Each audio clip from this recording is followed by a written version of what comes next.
gummy bear.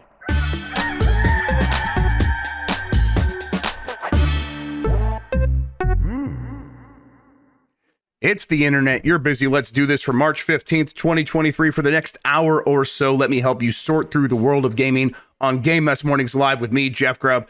Today, Microsoft has yet another Call of Duty deal. Konami is maybe making moves with Castlevania and a lot more. But first, please join me in welcoming today's co-host of Game Mess Mornings. It's Mike Minotti, everybody, from GamesBeat. Mike, how are you doing? To quote Shakespeare, beware the Ides of Mitch. Okay. All right. Is that what we're doing today? See, I can ouch Ides of March joke you. I made a joke about one of our news stories today on Twitter, and it was yes, that's the joke you're referring to, and because the name of the company is Ubudis or Ubudis or something like that, and yeah, it sounds like Brutus. Sounds like Brutus. Brutus. Your joke was funny. Yeah, but I said E tu Brute. It said Et tu Brute, so I was like saying it in Spanish.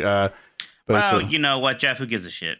Yeah, not many people. I was surprised more people haven't been correcting me. Those who have are like, you know what? It's fine. It's fine. Look, I took a course on Shakespeare in college. Ooh. And I give you permission classics to make this mistake. Yes, okay, that's good to know. There you go. And then I was trying to make a joke about "Y tu mama tambien," because that's kind of how I wrote it. So, but all right, yeah, that's funny just too. it just translates to your mother also, right? That's what that means. Yes. I wonder. Do they mean that as like an insult and like to your mother also? I think so because it's like two buddies who end up and the horse you rode in on. Yeah, the exactly. So yeah, and your mother also, and the horse you rode in on, and your Diego Luna. No, Mike. Really though, how are you doing?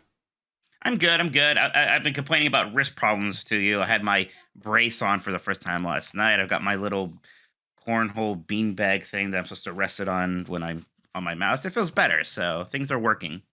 Yeah, have you begun examining any of the behaviors in your life that may have led to these pains, like repetitive stress? We were talking yesterday, and I was complaining about my wrist for a while. Then somebody asked us, like, "Oh, what's more comfortable, the Steam Deck or the Switch with grips?" And I was like, "I don't use grips on my Switch, and I think it's plenty comfortable." And then you're like, "Maybe this is why your wrist hurt." And that made me think for a second. Yeah. I definitely am probably looking. I think I'm spending too much on my phone at night. Like I can't. Sure. Like I won't sleep, so I'm doing like this. Yeah, kind of creaking your whole arm around the phone to like make it as comfortable as possible. Yeah, that's probably what it is. It's probably not good. Oh yeah, thank you for my hat, baby. Thank you. Yeah, I got a little helper today. So look at that. That's just you want to just put it on my head for not making the obvious wrist action joke? By the way, I appreciate it. Yeah, everyone's really holding back. We're doing pretty good here so far. We're being good. We're gonna be good boys and girls. I wanted to make that joke also, but of course. I think it's just for the best.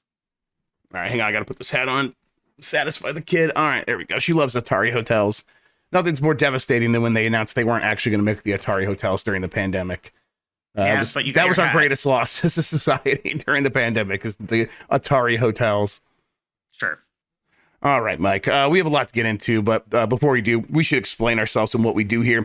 Most weekdays, I, Jeff Grubb, will help piece your gaming life back together. That includes breaking news and maybe even some of our own original reporting.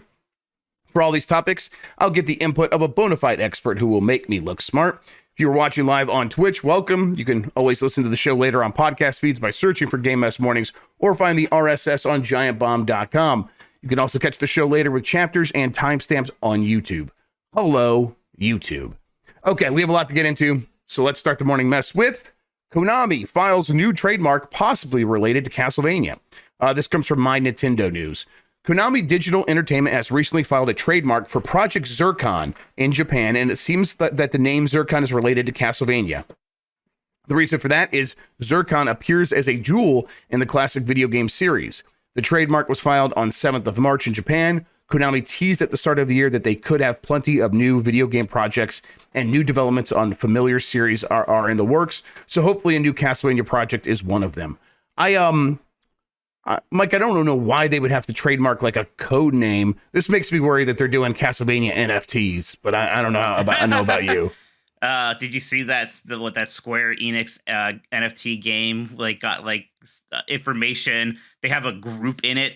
Like they're showing all the factions, and one of them are just called the Normies. Yes, I did see that. Well, I have that in like the rundown here. Kind of talk about that thing a little bit, but yeah. Oh my god. Yeah, look, I don't know. I want more Castlevania almost desperately. I love that series, so I hope that's what this means. I'll be very anxious and curious to see what shape, what form that's going to look like. Who's actually making it? I think is a really big question, Yeah, right? yeah, totally. It's something we at this point we do know it's happening. Just like what form does it take? It's so nebulous at this point, and there's like a lot of big promise that it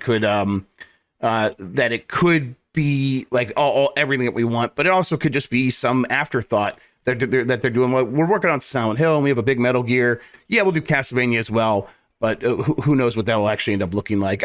And whether or not this is Castlevania. I mean, I do remember collecting Zircon in Castlevania. Is that the biggest link we have here that's actually connecting this to that series? Yeah. I mean, okay, maybe this is not actually what that happened with the Symbiogenesis. Like that's the thing we were just talking about from Square. People were like, well, that was one of the things that happened in the Parasite Eve novel, so maybe that's the new name for the new Parasite Eve, and that didn't turn out to be the case. So these leaps can often be missteps in terms of us trying to interpret what is actually happening here. Still, though, Castlevania is happening, and whether this is that or not, it's still worth kind of considering. And if it's not, okay, well, what is it? And it probably is just Castlevania and NFTs then at that point. Remember when Sega was teasing a new game and they had like this weird noise? And we like tried to do a Star Trek 4. We tried to simulate the noise, what it would sound like underwater. And convinced ourselves it was dolphin noises and that they were going to announce Echo the Dolphin. And then it was just that freaking hyenas game. Yep. Listen, I'll never forget that. That was a highlight. That was a high point of our lives. And then when they announced hyenas, that was the low point of our lives. Yes, but man, I literally put the audio into like I don't remember what I put in, but I put it in there and slowed it down so it would sound like this is what sound would sound like going through water. So it's like Spock did. Just like Spock did. Yep. We journey homed that bitch. And now the kids everywhere you go, they won't stop talking about hyenas from Sega. Everywhere you go. Coming out? What's going on? I have no idea. No idea. I feel like even at this point, it's already forgotten. What do you? I know you've talked about this before. What do you think this Castlevania game, a new Castlevania game, would look like from Konami these days? I know that there's maybe money to be made eventually reestablishing it as a big 3D series, but there's no blueprint to follow there. I think it's asking a lot of this Konami to do something really expensive and new. The idea of maybe getting somebody who has some experience with Metroidvanias or just 2D action games like, an Inti Creates or what have you, to just make a new Castlevania that's 2D, that sure does seem like the safer bet. And also, frankly, the one I would enjoy more. Yeah, I think that I'm with you. I mean, listen, there's an obvious sort of path they could go here that has been well paved at this point, and everyone points out all the time. From Software games are like, what if Castlevania were made in the modern day and were 3D? And I guess if they want to make Castlevania like that, good luck. I suppose I get the appeal there because those games sell very well. And, then you could match up that gameplay appeal with the appeal of the Castlevania, IP. And there's something there for sure. But I still think that's pretty unlikely. I think they probably start with a 2D Metroidvania style game and go from there. And if it's, takes off and it's like, they could even make it look a lot like the anime and put a lot of effort into the visual style. And like, that it caught on with that audience. Let's give them something more. I think that's possible, but I don't think they're going to start with the biggest of budgets for a Castlevania. But who knows? But I really don't know. I'm ready to see. I think we see by E3 at least. There aren't too many teams out there who can make Souls-like. Like maybe you could just literally go up to Team Ninja. It's like, hey, remember how you made a Final Fantasy Souls-like? You do that with Castlevania. It'll make even more sense. Maybe. Yep, it would. Yeah, exactly. It's not like they're going to be able to pull that off internally at Konami. That would just be really tough. That would take years and years and years of building up a team and trying to make that work. But yeah. Like I said, we'll probably find out at E3. Microsoft announces yet another 10-year deal with the firm behind Switch Cloud Games. This is from Andy Robinson at VGC. This comes on the series of another deal yesterday. This is a completely different one. Let's get into it. Microsoft has announced yet another 10-year agreement as it attempts to allay regulators' concerns about its proposed acquisition of Activision Blizzard. On Wednesday, the Xbox owner announced it had signed a 10-year agreement to stream Xbox PC games as well as Activision Blizzard titles under the acquisition after the acquisition closes with Japanese cloud gaming company Ubisoft. Notably, Ubisoft is the company which powers many of the cloud games available on Nintendo Switch, such as Guardians of the Galaxy, Hitman 3, Control, and Resident Evil Village. The latest announcement, Microsoft's second this week for a third-party cloud gaming platform, comes amid a campaign to convince global regulators to approve the proposed acquisition of Activision Blizzard. This is just another sort of feather in their cap here. At a certain point, like they are not to insult Ubisoft, scraping the bottom of the barrel here though a little bit, like doing. No one's heard of them. I mean, you follow that tweet link and they at Ubisoft, they have 299 followers or something, right? Which hey, that's not what it's all about. I get it, but yeah, like this is going to not impact customers at all. Like you said, they mostly make these Switch ports or of cloud version games. Now, it's already coming to Nintendo, and they said those won't be cloud versions, so that's not even what's happening here. So, yeah, this is just about getting as many names as possible so that when you go to the regulators, you could say, look at all of these other people who have signed deals. We got Nintendo and Nvidia and Ubisoft, and everyone's here. It's I think if the regulators are concerned about pushing out smaller cloud platforms, this allays those very specific fears. This is an answer to that problem. I'm not too moved by it. I've heard of Ubisoft. I remember, like, I saw that name this morning. I'm like, oh, that's the one that did Hitman 3 on the Switch. Enabled that's why you know them. Yeah, exactly. That's why I know them. Right. So something I'm like, oh yeah, I thought about playing Hitman 3 on the Switch because of course I have. But it was I'm like, no, that this doesn't matter to most people, but who it might matter to is like you go to a regulator and the regulator's like, well, hey, if you control Call of Duty on your cloud, that future cloud market's going to look pretty rough for anyone else. And Microsoft saying, well, no, that's not what we're trying to do here. We're going to give them all the exact same tools that we have to make this happen. So I still, I mean, do the regulators actually care about that stuff, or is that like convenient to help them achieve their ends, which is to put a bunch of roadblocks in the way of this deal, something we've talked about a million times now. But yeah, I mean, I think Microsoft's going to just keep making these deals wherever they can, and to try to continue being the good cop, let Activision keep being the bad cop, and see what happens. I ask this every time now, but are you hopeful that the deal ends soon? No, actually, no. I think this is going to be our hell for the rest of the year. That's pretty smart. Just assume that this is our hell and that we're going to stew in it. All right. In 5 weeks, Hogwarts Legacy surpassed lifetime sales of Elden Ring in the UK. This comes from Eddie McHugh at GameSpot. Hogwarts Legacy continues to put up big sales numbers. In the UK, the game remained number one on the sales chart for another week and has now, after 5 weeks, passed the lifetime sales of Elden Ring in the UK. A specific unit sales number for Hogwarts Legacy in the UK was not published. However, this figure that we're alluding to here does include both digital and physical sales combined for both Hogwarts Legacy and Elden Ring. It was, number one on the charts again, above FIFA and above Mario Kart, Metroid Prime Remastered. Really being number one on this chart, it's not too surprising. It is a very big game, but outselling Elden Ring in 5 weeks, that's bigger than I was ever kind of anticipating for any game this year, let alone Hogwarts Legacy. Kind of hard to understate or overstate just how big of a success this game is, right? Yeah, exactly. And it's kind of tricky. I know it's disappointing for a lot of people because it kind of feels like stick in the eye. I get it. So yeah, I just I certainly want all my trans friends and non-binary and all that to know that we're with you. Yep. And this is annoying, but the thing here is that I think because J.K. Rowling was so little involved with this, it actually got to be kind of good, and Harry Potter fans are probably been starved for good new Harry Potter content for decades now. So right, because almost all of it since the last the last Harry Potter titled movie has been real rough stuff, just really bad, right? And especially those movies that she was very involved in, and to clearly to the detriment of the quality of those movies, because she gets so hung up and so fixated on these very small, answering these very small quibbles that people have, Like, why didn't the wizard stop Hitler? Which is like, well, here's a whole movie about that. Here's a roundabout way of explaining why that would have been bad if they would have stopped Hitler.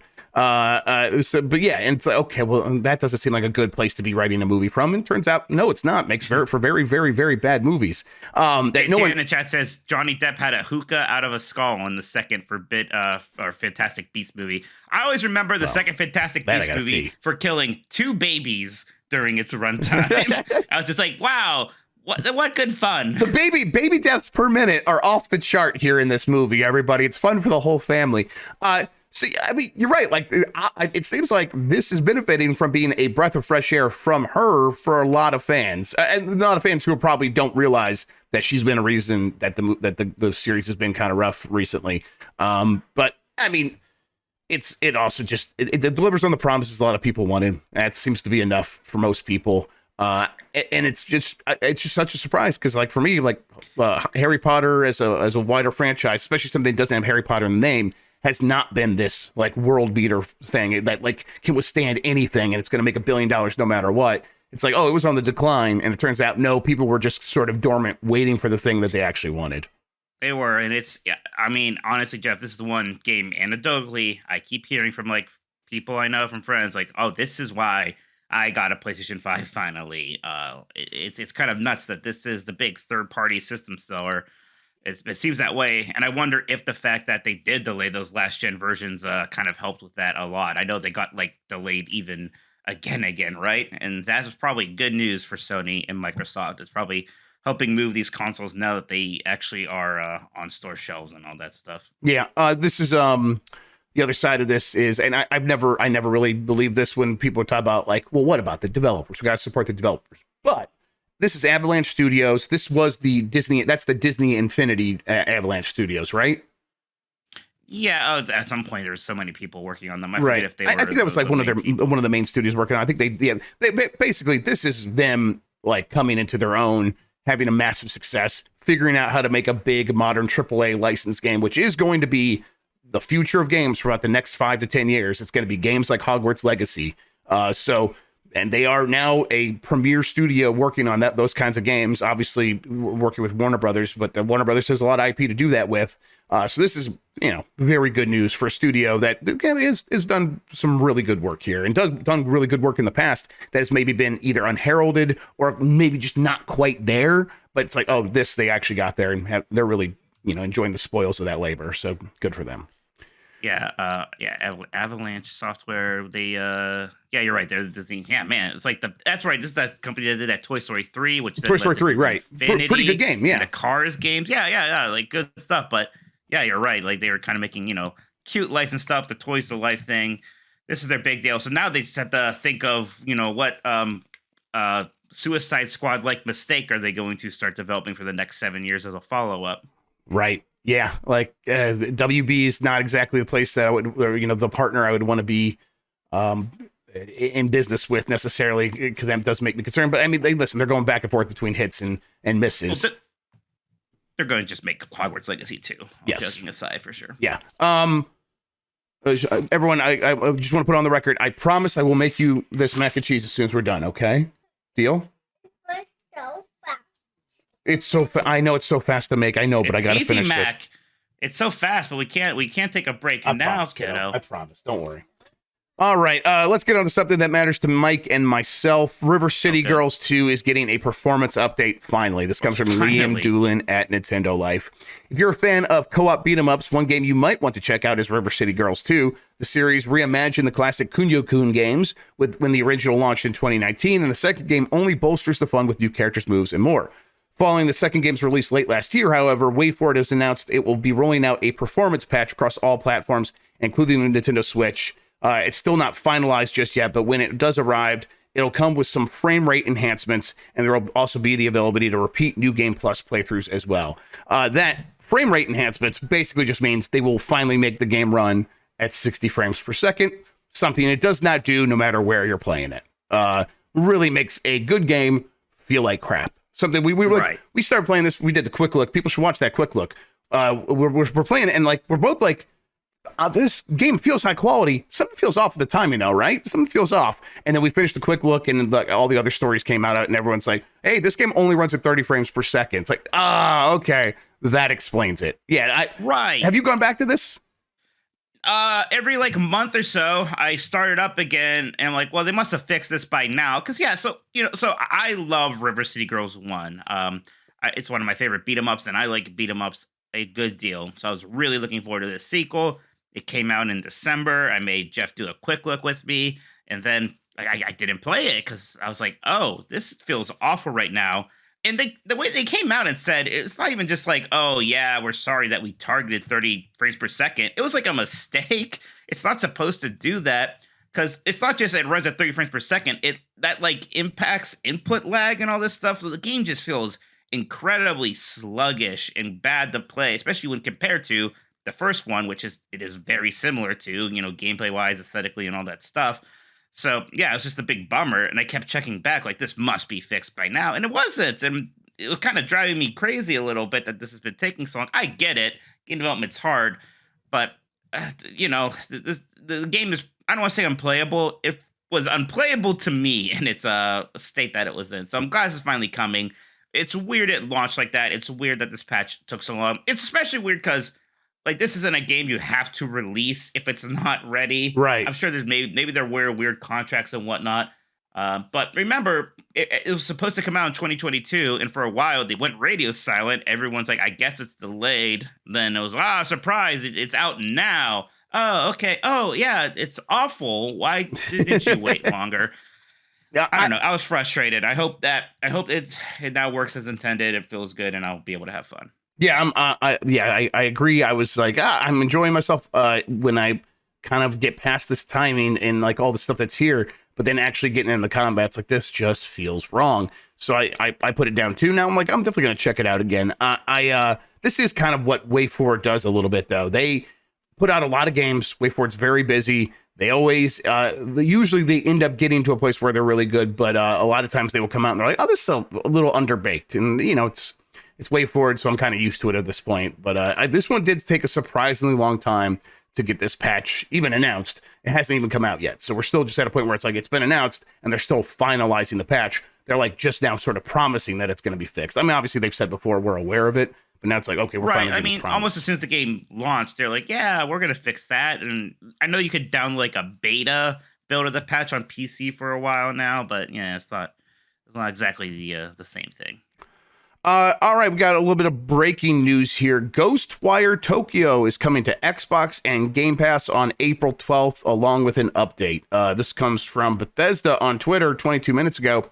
Face new supernatural threats in the Ghostwire Tokyo Spiders thread update, with haunting new areas, deeper combat, and a challenging new game mode. Coming to PS5, PC, and for the first time, Xbox Series X and S and Xbox Game Pass on April 12th. So there you go. I know you're just the biggest Ghostwire Tokyo stan, yeah. Mike. That's all you talk about.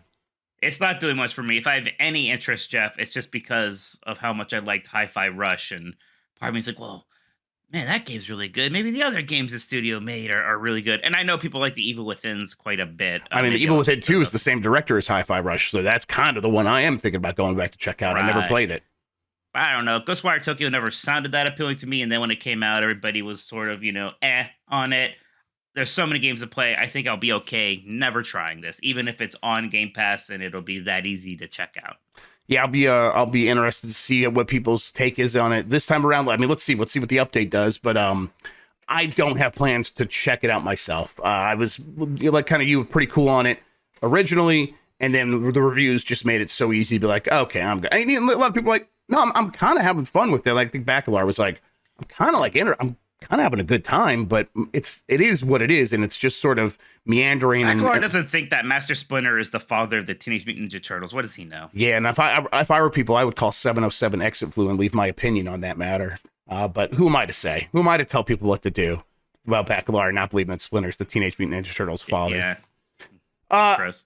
All right, IO Interactive has opened a new studio in Turkey. This comes from Chris Scullion at VGC. Hitman Studio IO Interactive has opened a studio in Turkey, its fourth studio to date. IOI in Istanbul will be located in Maslak Sarayur and has been set up to establish a hub for AAA game development in the region and create unique game experiences for our players across the world, IOI said in a statement. It added, our team in Istanbul will play a significant role in our ambitious productions, including Project 007, Project Fantasy, and Hitman. The Hitman reference is particularly notable because earlier this week, the studio told players not to expect a new Hitman game anytime soon. Instead, the studio plans to continue evolving Hitman World of Assassination, its rebranded version of Hitman 3, which incorporates content from the previous 2 Hitman titles. This is, I'm glad that IOI continues to grow. They have 4 studios now. This is a studio that got thrown out of Square Enix, basically. They put out Hitman 2016, a Game of the Year candidate, if not Game of the Year that year. And then Square Enix is like, we don't know what to do with this. Get out of here and take Hitman with you. So, wow, another great Square Enix decision. But hey, since then, it's like, okay, are they going to be able to figure it out? And it's like, not only have they figured it out with like Hitman 3 being this big success for them, they're growing and making partnership deals and doing James Bond games, and they're making the fantasy RPG. I'm happy for them, but also this is like the right way of doing things. I think starting up a new studio and keeping Hitman World Assassination around as like this. Okay, we're gonna have you start working on stuff in Hitman 3 to keep updates coming to that game, and also to get you familiar with our processes and tools. And in the meantime, like once you're like past that, we have a ton of stuff to work on in terms of James Bond and in terms of this fantasy RPG. So man, they're growing, but also sounds like they are growing because they have the work to be done. And I'm excited to see what this studio is going to do next. They don't need to put out another new Hitman game anytime soon. I'm like beyond satisfied with a World of Assassination. Let's see what else they can do. I know they've done mini ninjas and Freedom Force in the past. I never played Freedom Force. Oh, they did Freedom Force? God, I think that's Freedom Force. Yes, yeah. So, yeah. Right, but it's like they haven't done much since other than Hitman for a while now. So hey, now's the chance. But yeah, good. Kane and Lynch, right? They were the Kane and Lynch people. Right, Kane and Lynch. That's right. They were the Kane and Lynch people. That was probably their biggest thing that wasn't Hitman. Definitely. Yeah. Yeah. There you go. Tying it all back to Giant Bomb. Yeah, you could say without IOI, there maybe wouldn't be a Giant Bomb. Exactly. Yeah. Yeah, this is nice. There's a part of me that's like, wow, that's Kid Levine was Freedom really Force. Okay, there. Freedom Fighters. That's right. Freedom Fighters. That's what I'm thinking of. That's what I was thinking of also. Okay. When you said that, yeah. Yeah, there's like the guy who looked like a Minuteman in it, and it was that top-down computer RPG with the superheroes kind of thing. Right. Tactics game, really. I think. I didn't play it. It looked confusing to me as a kid. But yeah, I'm a little worried, like, oh, wow, is this a lot of growth a little too fast? Like, what's going to happen if, I don't know, things get a little worse? I know you're riding high right now, but let's assume, this is all going to work out fine. This is more jobs. It's opening up a big studio in a country that, probably doesn't have a ton of big studios, but I'm sure it's growing. So yeah, just seems good all around. I'm with you in absolutely loving World of Assassination and being pretty happy with that freelancer update. And that's going to keep me plenty busy with Hitman for a while. I know we're getting at least one more new map. I'll be excited when that comes out.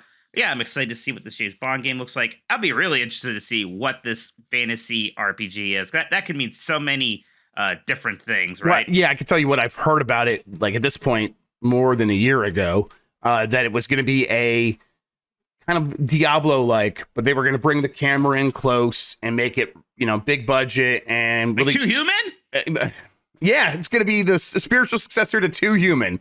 Yeah. Finally. Yeah, so okay, that's a cool thing, but also they've explicitly said they want to do this because this is a something they've been inspired by in the past, but it's also very different than what they've done before.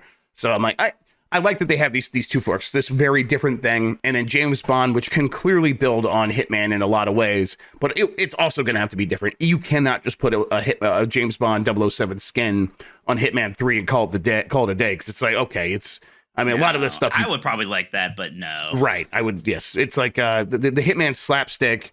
which they might lean into a little bit with James Bond. That might be good, but James Bond's can be a different brand of silly. I mean, yeah. I do imagine that whatever they're doing is going to maybe. I'm not sure if I think they're going to be making like a Connery style thing, but I'd be shocked if it was as deadly serious as the Daniel Craig style James Bond movies, right? Right. Yes, they probably will like lean into it a little bit with like, okay, yeah, we can put him in a Hawaiian shirt. And, maybe Yeah, yeah, has some fun stuff happen where it's a little bit more. Yeah, go ahead. You have to have gadgets, and like those newer Bond movies, I didn't see all of them. I'm not the biggest Bond guy. They weren't quite as gadgety as I can recall as, say, the Pierce Brosnan ones were, which were super gadgety, and it's kind of stupid a lot of times, but also just fun. I hope that James Bond game is a success for them and comes out very soon. But I think it's probably still years away. We'll see. Away, probably. Yes, probably a while away. Yeah. What's upsetting is though, I agree. Yeah, take time with the next Hitman. I want it to be so when you finally announce that, I'm really excited. But it's at the point now, Jeff, where it's like, man, might be playing that in my 50s. Oh, that's fucked up. Yeah. I mean, I don't know. Maybe not me. You will be though. Yeah, I might be. Yeah, you're right. I mean, some of the games that get announced this year, like there's a chance one of them is going to take long enough, a 10-year development cycle, because things go really bad, and it finally comes out after basically being canceled a couple times, that I will be 50 years old when it comes out. And that's something I didn't want to be thinking about. So that's going to be fun. You're welcome. Yeah, absolutely. I turned 40 in a week. So there you go. Woo! Yeah. Look out, everybody. So is that it's the 22nd during the week? We can do a birthday. Yeah, it is literally a week. So yeah, a week from today we'll do my birthday one. Yeah, 40th birthday game mess morning. Look, the man, extra messy edition. It's gonna be so messy. Yeah, look out for that. I think I'm gonna be a good 40-year-old. I think I'm gonna be one of the good ones. Nah. All the other ones are pretty bad, but I'm gonna be a good 40-year-old. You'll be the first good 40-year-old ever. I just think I'm ready for it. I've been in my head. I've been like 20, like 5-ish this entire time, and I've never matured since then. I think the day I turn 40, it's all just gonna happen in one day, and I'm gonna have all of those life experiences like hit me at once. I'm like, oh yeah, I feel 40 now. Yeah, you'll lose your sense of humor, become very grumpy. Right. Start watching a lot of cable news. Yeah, Newsmax. Yeah.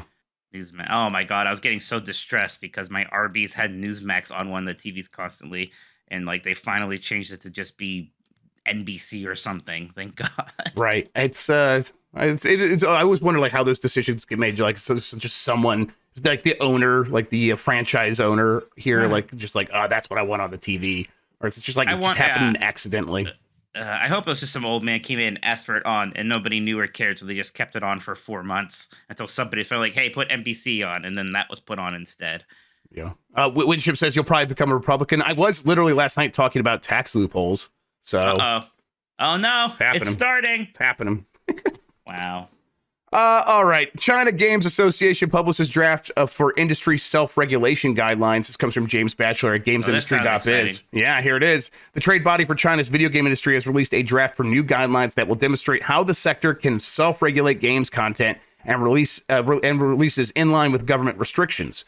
According to the South China Morning Post, the gaming publishing community of the China Audio, Video, and Digital Publishing Association, which of course is short, you can shorten that by saying the GPCCAVDPA.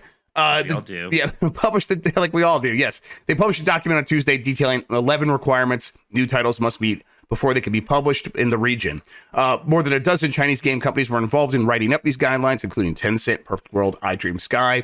The draft was released via the association's official WeChat account. Games companies in China have until April 13th to share their feedback and opinions.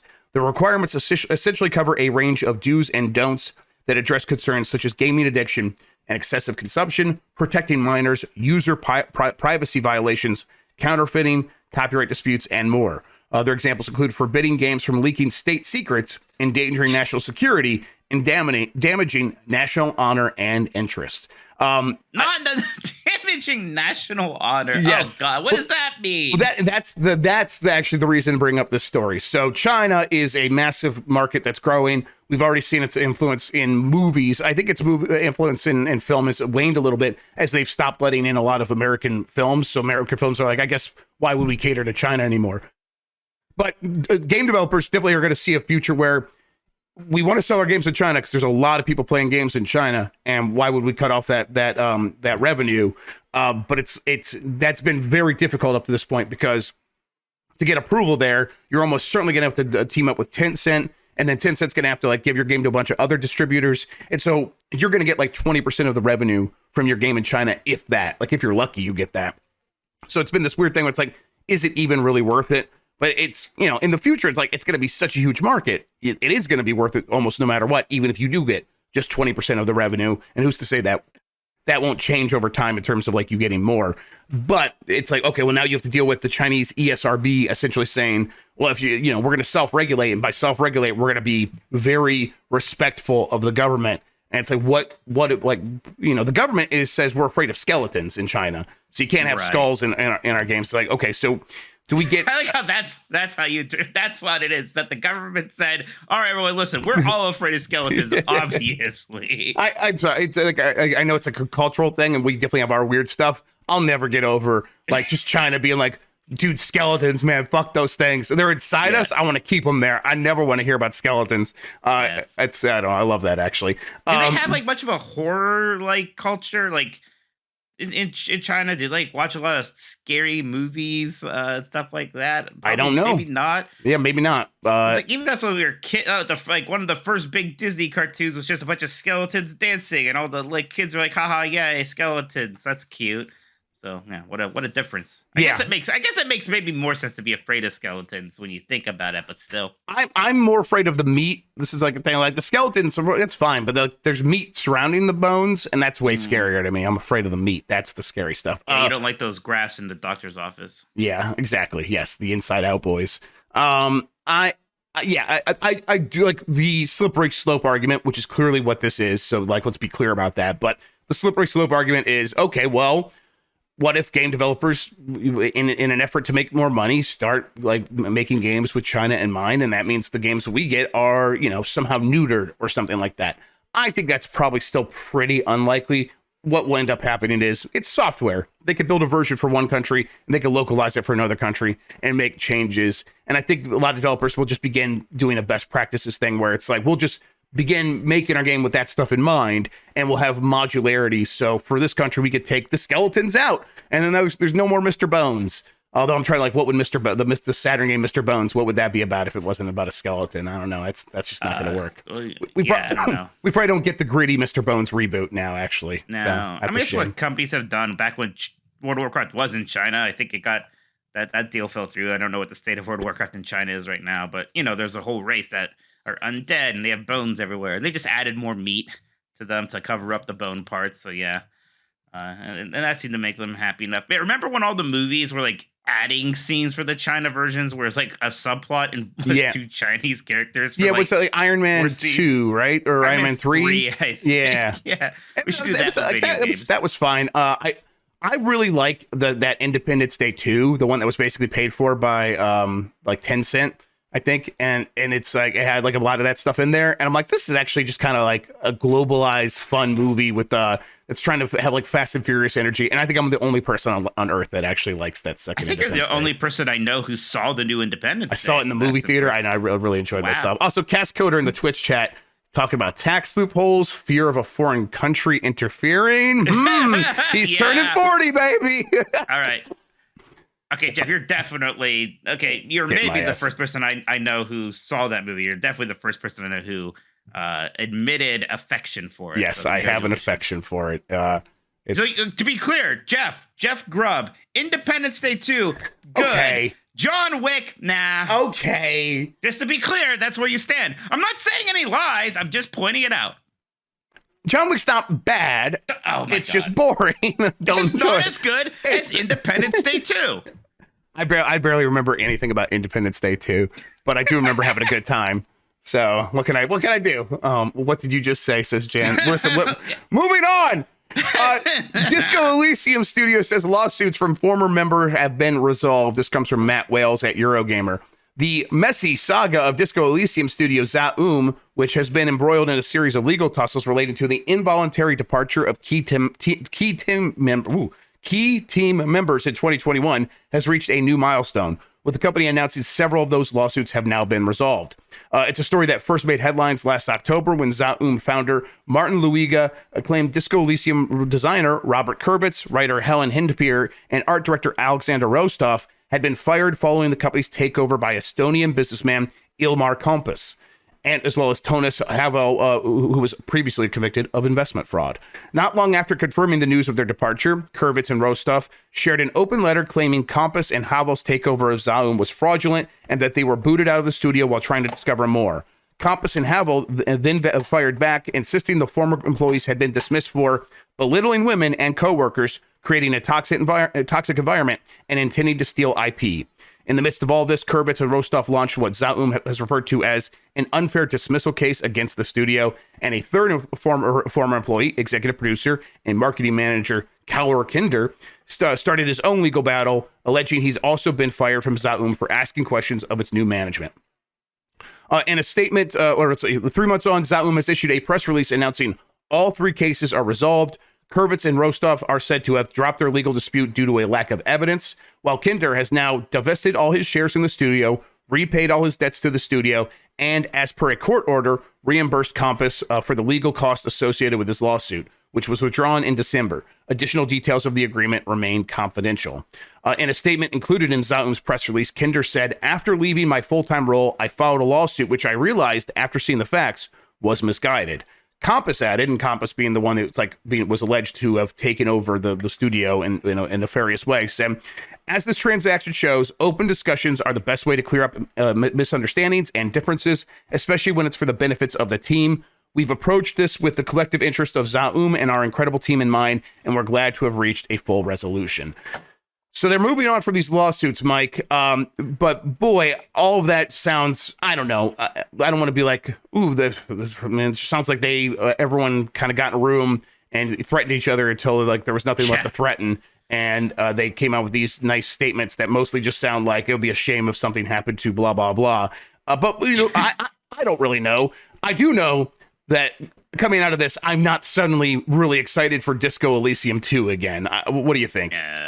No, it's what a mess. It's a sad state to release this super critically acclaimed game, and you feel like you have all this momentum and all this stuff, and I don't know. So just all of this is happening. It seems like nobody's happy. That game's going to have a lot to overcome. It seems like, just in terms of missing those key people, and then this kind of weird studio culture.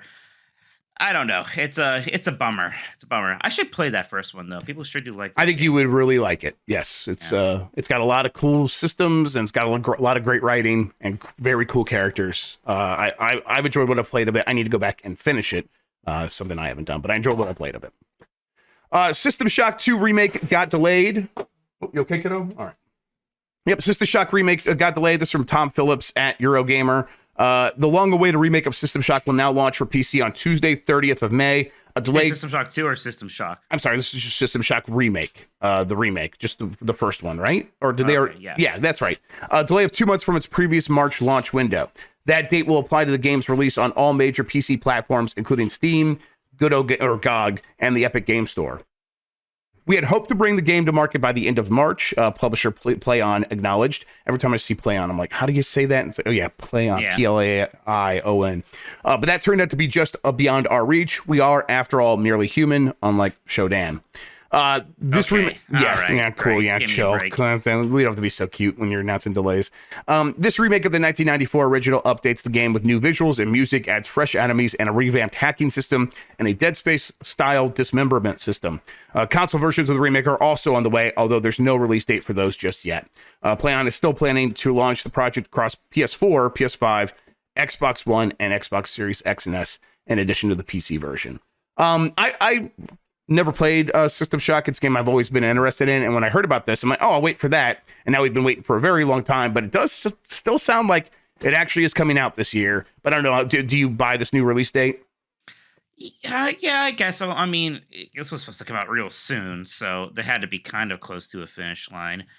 I hope so. I'm looking forward to this. I remember System Shock 2 more just because when everybody got excited about Half-Life 1, people were like, wow, is there anything even else kind of like this? System Shock 2 is the one people would bring up. And it was also very early with like introducing RPG mechanics into a first-person shooter. And then the first one I didn't play at all, and apparently it was even earlier with that stuff, and it was, Warren Spector. So yeah, I've wanted to play this game. The remake definitely sounds like a good time to wait for it. This is Night Dive Studios making this, and they, they do very good stuff. I know They they take had a lot bit of care for these projects. Yeah. yeah, they had a bit of a misstep last year with that Blade Runner thing, but Right. I think they made good on that. The Power Slave Exhumed was incredible. Now they do mostly remaster things, so I guess I'm not exactly sure what to expect from a full blown remake. Yeah, but I mean, No, it's got to be on like the spectrum of like the same, like basically very similar kind of work, just a lot more effort and time. And they've taken a lot more time on this, put a lot more effort into it. You would hope. So yeah, I don't know. And obviously, like, what do they mean by remake versus like what we see as remakes these days? But still, yeah, I get what you mean. There's always the chance that it could turn out to be a what's the studio that was doing Knights of the Old Republic? Exactly. Was that Asobi? Is that what they're called? Yes. No. Something else. No, and Asobi's the one that did or is Asobo? Something with an A. Right. Yeah. Yeah. Aspire. Yeah. I always say Aspire. I don't know why. Because you just love to say ass. We get it, Mike. Jesus. Yeah, that's why. Control yourself. But yeah, they did all those good Star Wars remasters, and then it's like, now we're going to remake Knights of the Republic, and it didn't work out. So. Yeah. Yeah. And so they actually ended up handing that over to the team that did SnowRunners. So I'm excited for it now. Knights of the Old Republic. It's going to be game of the year that year. Looking forward to it. That last story here, Square Enix shows a trailer for Symbiogenesis NFT game. Says it'll have 10,000 characters. This comes from Chris Scullion of VGC. Square Enix has released a teaser trailer for Symbiogenesis, as well as more information on the controversial game. Symbiogenesis is the publisher's first attempt to make a game using NFTs and blockchain technology, something that continues to divide players. I don't think we're divided. I think we're all pretty much on the same side here. Yeah, I mean, I guess literally, there's a divide somewhere. Where exactly is that dividing line? And who's on which side? In the middle. Yeah. It's not a 50-50 split, but sure. We don't have the power here to stop you from doing it, but I think most of us are over here. NFTs are unique, non-interchangeable units of data stored on a blockchain, a form of a digital ledger. We're getting the lesson here from Chris, which effectively allows users to buy and sell digital products like in-game items or artwork. According to new information provided by Square Enix, Symbiogenesis is described as a narrative unlocked NFT entertainment. And that's narrative unlocked, like hyphenated. So it's narrative unlocked NFT entertainment. None. Yes, it's one of those sweet new one games. The company says the game is a completely new form of NFT-based entertainment where 10,000 collectible artworks meet real game utility. Again, that sounds like, a million other games, but yeah, okay, fair enough.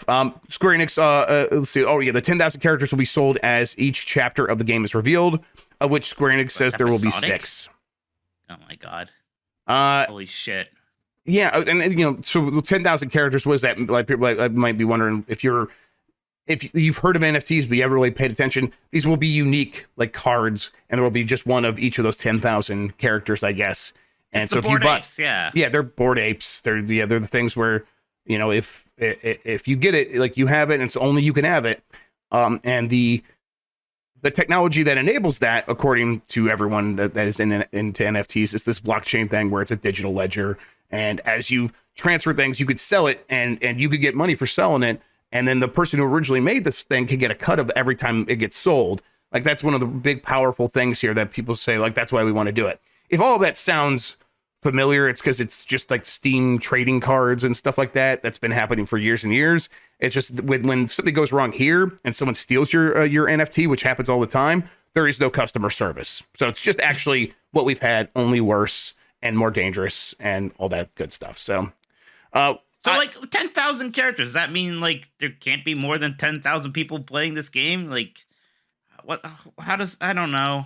It's right. So weird. What does that fucking mean? Yeah. What does that mean? What does that mean? What if you want 2 characters? Are there one? I don't know. What the hell is the game? It's a game just for whales, right? Because yeah, it's like, I think that's the whole point, and that's why I think that's why they're even going forward with it anyways. I think they know most people find this distasteful and bad, but if you can just get 10,000 people, more than 10,000 people bought Forspoken. Imagine if all of those people bought a stupid NFT thing. I mean, I think if they have 10,000 people trying to get these cards, they'd be thrilled, because then that's going to create a bidding war for some of the more rare ones, or some of the more exciting ones, I guess, because they're all going to be equally rare, I suppose.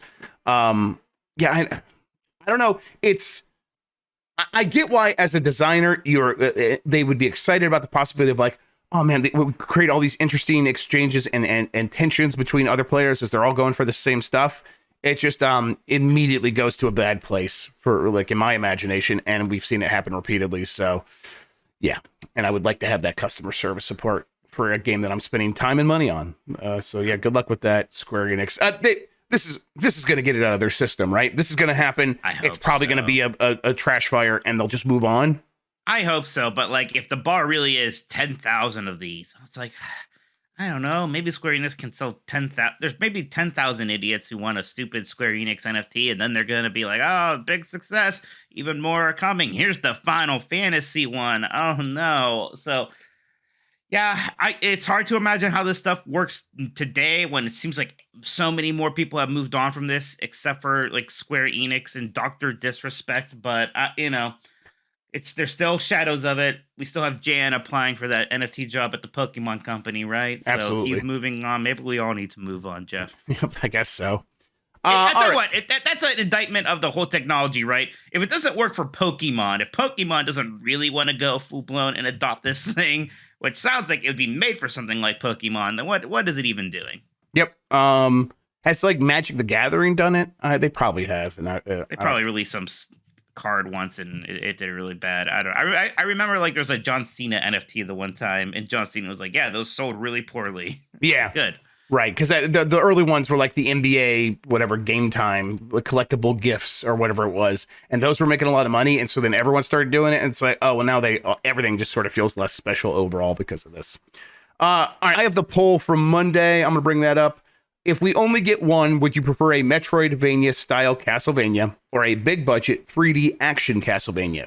60.8%, my people, said Metroidvania Castlevania. 39.2% said AAA 3D action Castlevania. I think obviously the thing there is like, well, we've gotten great Metroidvania Castlevanias, and while there have been some good AAA 3D action Castlevanias, it's definitely less impressive overall, because it's like, well, the good ones were like a decent God of War clone, right? Right, yeah. God, what were those games even called? The 360. I want to say Lord of Shadows, but I can never remember if that sounds right. Yeah. You know, they're fine. They're fine. And, you know, they're already aged much worse than a Game Boy Advance Metroidvania. Okay, well, we got to finish up this show because we got an upset kid over here. Mike, what you mad about?